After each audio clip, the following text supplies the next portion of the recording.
En 2004, le véhicule Spaceship One a été le premier vaisseau privé qui a réalisé un vol suborbital.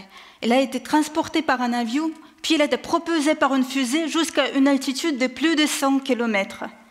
L'altitude à laquelle on pourrait sentir zéro gravité et se retrouver dans l'espace spatial.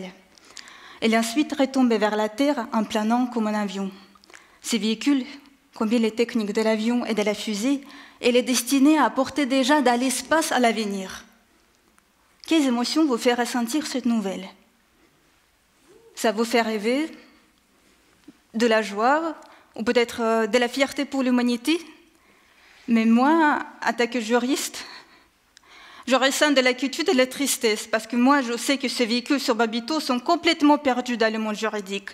Ils ne trouvent pas leur identité. Ils ne savent pas s'ils appartiennent à la famille des avions ou à la famille des vaisseaux spéciaux. Ils ignorent dans quel monde ils doivent habiter, dans le monde du droit aérien ou dans celui du droit spatial. Leur état perplexe m'a tellement émue que je me suis sentie obligée de rédiger la thèse là-dessus. Mais vous direz, pourquoi c'est important et pas clair? Je vous explique. Chacun de ce monde a ses propres règles.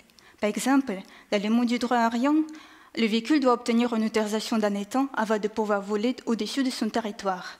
Tandis que dans le monde du droit spatial, tous les véhicules peuvent circuler librement.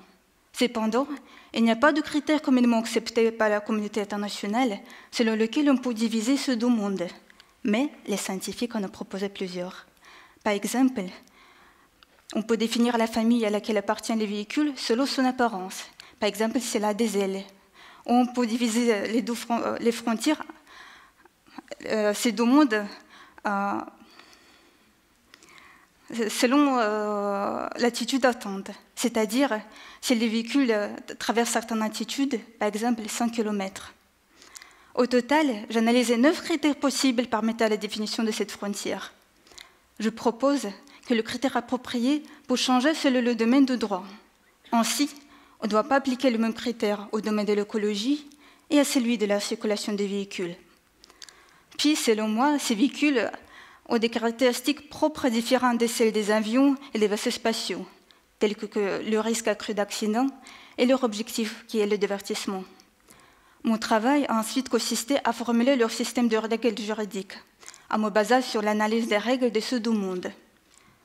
J'espère que ma recherche pourra aider ces véhicules à mieux trouver leurs repères et à s'orienter dans leur vie. Je vous remercie pour votre attention.